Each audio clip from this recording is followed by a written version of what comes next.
அரஃபா அன்னைக்கு நோன்பு வைப்பது சுன்னத்தாக்கப்பட்டிருக்கிறது நம்முடைய மார்க்கத்தில். துல்ஹஜ் மாதம் பிறை 9 தான் அரஃபாவுடைய நாள். அந்த அன்னைக்கு நோன்பு வைக்க வேண்டும். நபிகள் நாயகம் ஸல்லல்லாஹு அலைஹி வஸல்லம் சொன்னாங்க, இந்த அரஃபா தினத்தன்று ஒருவர் நோன்பு வைத்தால் அவருடைய ஒரு வருடத்தினுடைய பாவங்கள் எல்லாம் அழிக்கப்பட்டு விடுகின்றன. ஒரு வருடத்தினுடைய பாவத்திற்கு பரிகாரமாக இந்த நோன்பு அமைந்துவிடும் என்று நபிகள் நாயகம் ஸல்லல்லாஹு அலைஹி வஸல்லம் சொல்லியிருக்கிறாங்க. அந்த அளவுக்கு சிறப்பான ஒரு நோன்பு அரஃபாவுடைய நோன்பு. அதை நம்ம வைக்கணும். அது இந்த நோன்பு சுன்னத்து அப்படிங்கிறது கூட ஹாஜிகளுக்கு கிடையாதுங்க. ஹாஜிகள்லாம் போயிருக்காங்கல்ல மக்காவில், அவங்க அரஃபா அன்னைக்கு போவாங்க. அரஃபா அன்னைக்கு அரஃபாவுடைய மைதானத்துக்கு வருவாங்க. துல்ஹஜ் மாதம் பிற 9 அன்னைக்கு அரஃபாவுடைய மைதானத்துக்கு வருவாங்க. அந்த ஹாஜிகள் அன்றைக்கு நோன்பு வைத்திருக்க மாட்டார்கள். காரணம், ஹாஜிகளுக்கு அது சுன்னத்தல்ல. ஹாஜிகள் அல்லாத ஹஜ் செய்ய போகலையில மற்ற மக்களுக்குத்தான் அது சுன்னத்து. அதனால அந்த அரஃபாவுடைய சுன்னத்தான் நோன்பை நாம் நோற்று அது நன்மைகளை பெற வேண்டும். அந்த 9 அன்னைக்கு மட்டும்தான் சிறப்பு என்று நாம் நினைத்து விடக்கூடாது. நபிகள் நாயகம் ஸல்லல்லாஹு அலைஹி வஸல்லம் அவர்கள் இந்த துல்ஹஜ் மாதத்துல முதல் 10 நாட்கள் அது மிகவும் ஏற்றத்திற்குரிய நாட்கள், பெருமைக்குரிய நாட்கள் என்று நபிகள் நாயகம் ஸல்லல்லாஹு அலைஹி வஸல்லம் சொல்லி தர்றாங்க.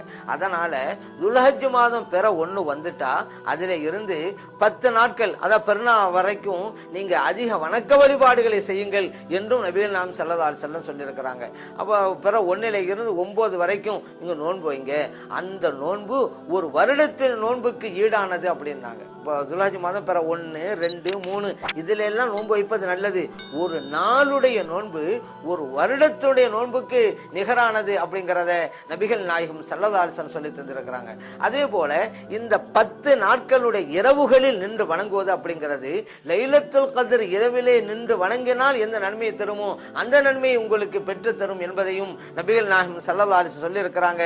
இந்த ஹதீஸ் திர்மிதியில, இப்னு மாஜாவுல பதிவு செய்யப்பட்டிருக்கிறது. ஆகவே நாம் அரஃபா அன்னைக்கு மட்டுங்கிறதல்ல, பிற 1 இருந்து பிற 9 வரைக்கும் உள்ள நாட்கள்ல, ஏன்னா பெருநாள் அன்னைக்கு தான் நோன்பு வைக்கிறது கூடாது, மார்க்கத்தை விளக்கப்பட்டிருக்கிறது, அது ஹராமாச்சு. அதனால பிற 1 இருந்து 9 வரைக்கும் எந்த அளவுக்கு நம்மனா நோன்பு வைக்க முடியுமோ நோன்பு வச்சுக்கிற வேண்டியது. அதே போல பிற 1 இருந்து பெருநாள் பிறை 10 வரைக்கும் உள்ள இரவு காலங்கள்ல வணக்க வழிபாடுகளில் அதிகம் கவனம் செலுத்தி ஈடுபட வேண்டும். காரணம், அந்த இரவுகள் லைலத்துல் கத்ர் இரவுக்கு ஒப்பானவை என்பதை நபிகள் நாயகம் ஸல்லல்லாஹு அலைஹி வஸல்லம் சொல்லி தந்திருக்கிறாங்க. அதனால் நாம் இந்த கிடைத்ததற்கரிய இந்த 10 நாட்களை நல் வணக்கங்களில் செலவழித்து அதிக நன்மைகளை பெறுவோம். இறைவன் அத்தகைய நல்ல தௌஃபீக்கை நமக்கு வழங்கி அருள்வானாக.